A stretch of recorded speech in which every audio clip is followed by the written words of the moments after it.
Longhorn Nation, Texas may be going home, but Rodney Terry is here to stay. You are Locked On Longhorns, your daily podcast on the Texas Longhorns. Part of the Locked On Podcast Network, your team every day.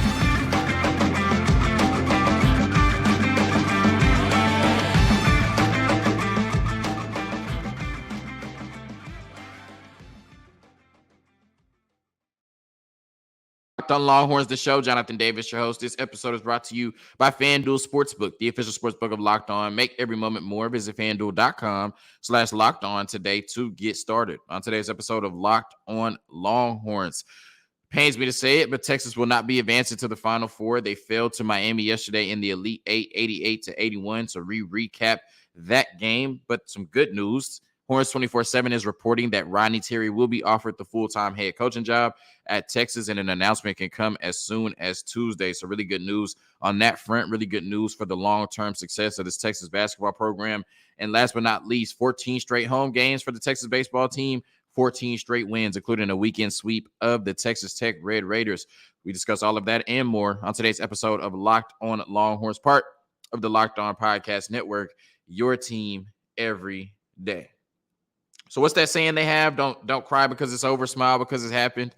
That's my emotions right now for this Texas basketball team. I'm trying to find, some excitement and some joy, and I'm really just trying to spend this time to celebrate what this Texas basketball team was able to do this year. And I know, when sometimes when you have expectations can kind of ruin everything, and because the way the bracket fell and the way that this Texas team was starting to play, starting with that first Kansas game in the Moody Center before the Big 12 Conference Tournament, we started to feel like, oh, okay, well, this Texas team is very capable of making it to a Final Four or making it to the championship game. And the fact that they didn't makes it seem like a disappointment, right? The fact that they had a 13-point lead with less than 10 minutes to go in the Elite Eight and didn't make it to the Final Four feels like a disappointment.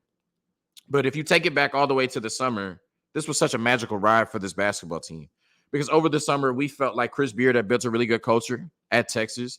He had put together a really good collection of talent at Texas in terms of the roster. And he had put together an esteemed coaching staff led by Rodney Terry as associate head coach under Chris Beard. We felt like not only this year, but really just moving forward, the Texas basketball team and this program was right back where they belonged, right? We felt like we were primed for success that we hadn't seen in, 15 to 20 years at the 40 acres under Chris Beard.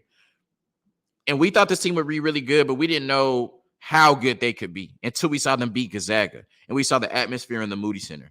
And then 3 weeks later, we saw them beat Creighton. And we saw the atmosphere in the Moody Center. And we felt like, wow, this Texas basketball team could compete for a national championship this year with the mix of veteran experience they had and young freshman talent, along with bringing in Tyrese Hunter and Serge Rice in the transfer portal. And then on December 12th, it felt like it all came crashing down when we got the news about Chris Beard. And we saw that night when Texas went to overtime against Rice, we just felt like this would be a different basketball team moving forward. We didn't know what to expect, not only for the rest of the season, but long term. A lot of us just felt like, hey, just get to the offseason, get us a new coach, and we'll try to pick this thing back up and pick up where Chris Beard left off. But we felt like this season was a wash when that happened on December 12th. We felt like we took a step back as a basketball program when that situation happened. And what happened from that moment is this team locked in and they dedicated themselves more than ever. And they really became a family. They were already a family, but losing one of their biggest family members brought them even closer together. And what happened after that is this Texas basketball team got better and better every game. And to the point to where it got to that second Kansas game, the first one in the Moody Center before the Big 12 Conference Tournament, you started to see a team that was hitting on all cylinders offensively and defensively and looked like one of the best teams in the country. And the emotional roller coaster we went on with this Texas basketball team, starting from the beginning of the season to where we are now, is why we rooted for them so hard and why we felt so much for them. There was an emotional connection between the fans and this team. There was an emotional connection between the fans and Rodney Terry. And you just felt like this team deserved to play 40 more minutes. So it hurt to watch the way that it unfolded yesterday. It hurt to see Serge Rice's last game in a Texas uniform end like that. Marcus Carr's last game in a Texas uniform end like that. Timmy Allen's last game in a Texas uniform end like that. And I know we're disappointed, and I know we felt like this Texas team should have made it to the Final Four. but we have to stop and celebrate what happened and just really appreciate how magical of a run this year was for this Texas basketball team. And I know people say people don't remember Elite Eight teams, right? They remember Final Four teams and teams that made it to the championship. But I think you'll be hard pressed to find a Texas fan that won't remember this Texas basketball team for the remainder of their lives. Because like I said, there was just such an emotional connection to this team and the resilience they showed all year, especially since December 12th. Now let's get to the game yesterday, right? I just wanted to give that soliloquy in terms of talking about the Texas basketball team. I thought that, it can be very cliche. And Rodney Terry always says you have to work the game for 40 minutes, especially in the tournament. You can't give up 4 minutes. You can't give up 6 minutes. You can't give up 7 minutes in the tournament and expect to win. And I thought what happened yesterday was Texas worked the game for about 31 to 32 minutes, and Miami was the better team the last 7 to 8 minutes. And that's why they're moving on to the Final Four. I know that there was a lot of talk about the officials. There was a lot of talk about the officials last year when we played Purdue, and I didn't bring it up at all. I do not like to talk about the officiating because it's a 40-minute game and so much happens. We only focus on calls at the end, but so much happens throughout the game. But I did think there were some questionable calls. Obviously, the call against Brock Cunningham, I didn't have a problem with them making that call if it was the original call on the floor. But I thought that was not enough there. There definitely was not enough there to go look at that and say that not only was it not a foul on Miami, but we're going to change it to a foul on Brock and give Miami 2 free throws. I think whatever you decided there was going to piss some people off because it was a tie game and either Brock Cunningham was going to get the 2 free throws or the dude from Miami was going to get them. But I just didn't think there was enough there to change that call after looking at it on review, because Brock Cunningham is just trying to block. He's just trying to box out, right? His intent wasn't to undercut the player. They changed the call and gave Miami 2 free throws. You kind of felt like that changed the game right there. So I did not like that call. There was a call where Jordan Miller traveled. They didn't call it and instead called a foul on Timmy Allen. There were a few times where Jordan Miller drove to the basket and literally extended his arm, pushing Timmy Allen into the ground, and they called the foul on Timmy Allen. So, although I thought Miami out-executed Texas for the last 7 to 8 minutes, they made some really tough shots, and it's a really good basketball team. There were some questionable calls that I cannot be mad at Texas fans for having a gripe about. But ultimately, when you look at Miami, they just made some tough shots, and they stuck to their game plan. Texas was limiting them on the three-point line. They were giving them one-on-ones in the paint, and they did a good job of continuing to get to the paint and making those shots. And in the first half, even though Texas was up 8, Miami was shooting 61% from the floor. So you always felt like if Texas had a lull or Texas couldn't consistently get a good shot every possession, Miami would be able to catch up. And that's what continued to happen. They continued to shoot 60% from the floor in the second half. Texas just could not impose their will on them defensively like they had done for the last 7 games. And Miami started to, get better shots in the second half, even though they were getting good shots in the first half. And they started to make them. And, of course, they made, I think, 25 free throws in the second half.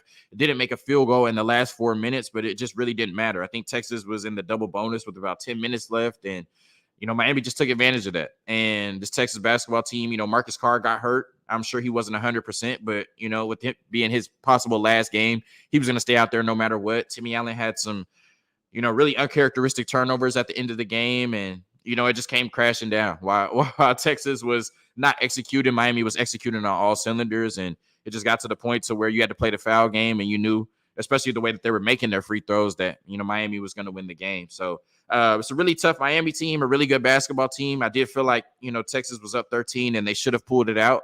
But, when Marcus Carr got hurt and, Miami started to punch back, as we saw all season, we're used to Texas responding, and they just didn't, and like Rodney Terry says, when you get to this point, you have to work the game for 40 minutes, and Texas did not work the game for 40 minutes. And Miami hung around long enough to be able to work the game for the last 7 to 8 minutes and advance to the Final Four. So all the credit goes to a really good Miami team. Like I said, there were some questionable calls, but one thing I don't want to do is take credit away from a basketball team that went out there and played a really good 40 minutes. They can't control what gets called. They played aggressive, and the referees rewarded them for it. And I want to give credit to a really good Texas basketball team this year that did not reach their goals. I know they felt they were capable of winning a Final Four, getting to the national championship game, but this was a very magical season, and I feel like they set the foundation for some really good Texas basketball moving forward. A quick word from FanDuel, and then we're going to talk about Rodney Terry getting the job and what this means for this Texas basketball team.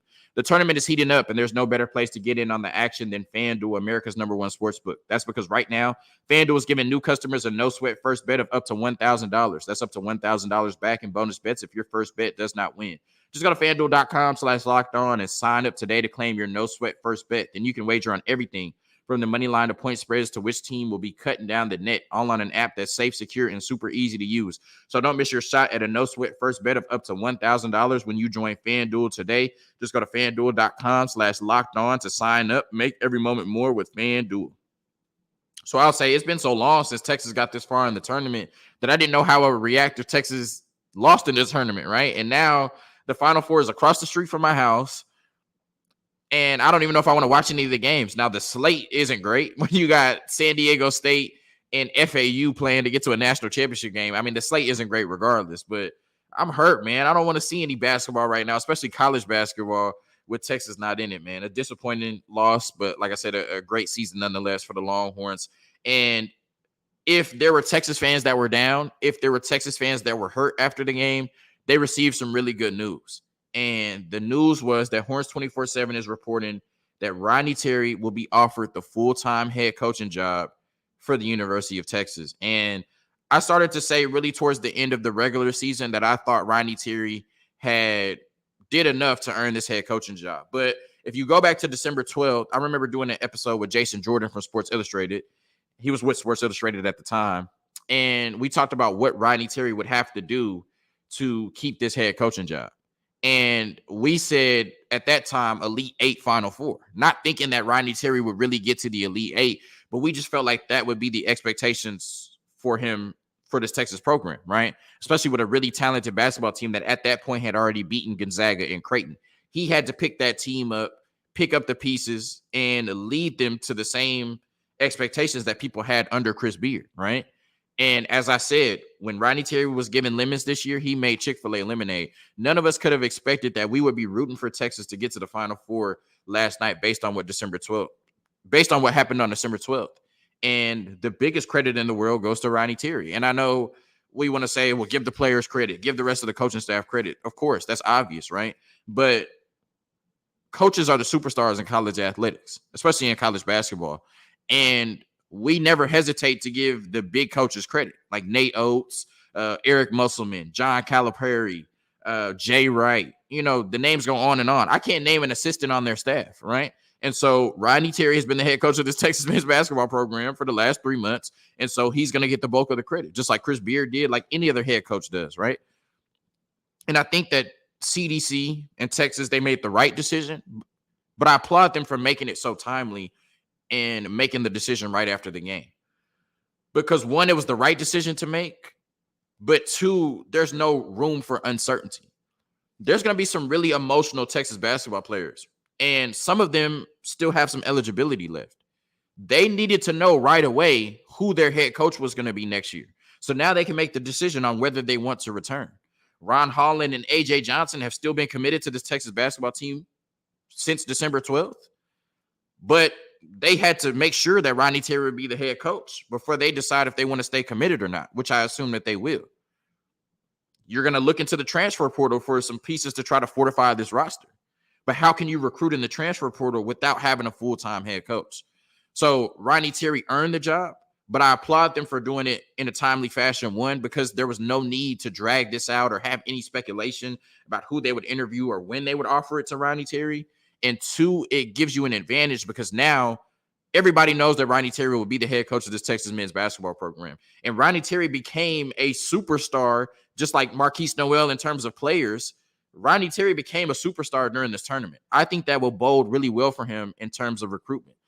But from a pure basketball standpoint on the floor, we saw improvement on the offensive and defensive end under Rodney Terry. We saw the emergence of Dylan Disu and an efficient offense. Although it bogged down last night when it matters most against Miami, this offense was really efficient towards the end of Big 12 conference play and in the Big 12 conference tournament and in the NCAA tournament and in the first half against Miami, really. And when you looked at the defense, I know that the defense as a whole wasn't as consistent as intense as it was under Chris Beard, but when you looked at the defense improvement they showed in the Big 12 conference tournament and up until the Xavier game where they were allowing less than 60 points a game, I think, or right at 60, before they gave up 88 to Miami, that was some of the best Texas basketball defense we've played whether Chris Beard was here or not the last 2 years. So there was really some definite improvement under Rodney Terry. And the reason we felt like this was a legitimate Final Four team was because the adjustments that Rodney Terry made throughout the season and the way that he had this Texas basketball team playing. And you saw the emotion that this Texas basketball team had for Rodney Terry all season. They cried for him. They played for him. They went to war for him. And when they didn't get the job done yesterday, they were sadder for Rodney Terry than they were for themselves. You know, they just felt like a team that was playing really hard for Rodney Terry. They felt like he deserved the head coaching job the whole time, and they wanted to get as far as they could to solidify his chances of becoming the full-time head coach of this Texas men's basketball program. But Rodney Terry is just class personified. As I said on this podcast, he's somebody that exudes character, he exudes leadership, and he's somebody that you want to go to war with. You know, I was watching all of those, press conferences and Texas men's basketball Twitter video clips, and I just wanted to run through a wall for Rodney Terry. And I think that he's going to do such a good job moving forward as the head coach of this Texas men's basketball program. And we talk all the time about players developing, but coaches can develop. You know, I've heard so much about, oh, well, he didn't do this at Fresno State, or he didn't do this at UTEP, right? He's only I can't remember, it's 51% or 53%, but his winning percentage is not higher than 53% as a head coach at 10 years away from Texas, right? But when I look at Rodney Terry and the love he has for the University of Texas, the love he has for his players. He spent over a decade at the University of Texas as an assistant coach, sitting behind two of the best coaches in college basketball, learning, soaking up, developing under Rick Barnes and Chris Beard. And when he got his opportunity, he showed us that he's capable of getting close to winning a Big 12 championship in the regular season, winning a Big 12 conference championship, tournament championship in the postseason, and getting this team 8 minutes away from a Final Four. He showed he's capable of that. And so I'm not worried about what happened at UTEP, and I'm not worried about what happened at Fresno State, because Rodney Terry has shown me, with the resources that Texas has, with the talent that Texas has, he can take this team far. And I'm excited to see what he does next season. And when you talk about roster makeup really quickly, you know you're losing Marcus Carr. You know you're losing Timmy Allen. You know you're losing Serge Jabari Rice. I think there's a good chance that Arterio Morris comes back. I think there's a good chance that Dylan Mitchell comes back. Brock Cunningham's already coming back. I think there's a good chance that Tyrese Hunter comes back, right? If you can get Dylan Disu to come back, along with Ron Holland and AJ Johnson, 2 5-stars, I am really bullish on this Texas basketball team, depending on what they do in the transfer portal. If you lose Dylan Disu, I think it's going to be tougher to rebound next year. You're still going to have a really good basketball team, but I don't know if you can have, Elite 8 Final Four type expectations. But if Dylan Disu comes back to this basketball team next year, he still has 1 year of eligibility, and Rodney Terry plays through him for an entire year, like we saw at the end of the season where he was playing like a first-team All-Big 12 performer, then, yeah, I'm really bullish on this Texas team moving forward. But period, whether Dylan Disu comes back or not, I'm bullish on this Texas team moving forward, because I now know for sure they'll be led by Rodney Terry. And I think Rodney Terry proved over the last 3 months he has the potential to be one of the best coaches in college basketball. A quick word from Built Bar, and then we're going to talk about the Texas baseball team to close out. Got to give love to the team that's won 14 straight games and just sent the Red Raiders, Texas Tech Red Raiders, home crying after a sweep. Love to see it, especially after what happened yesterday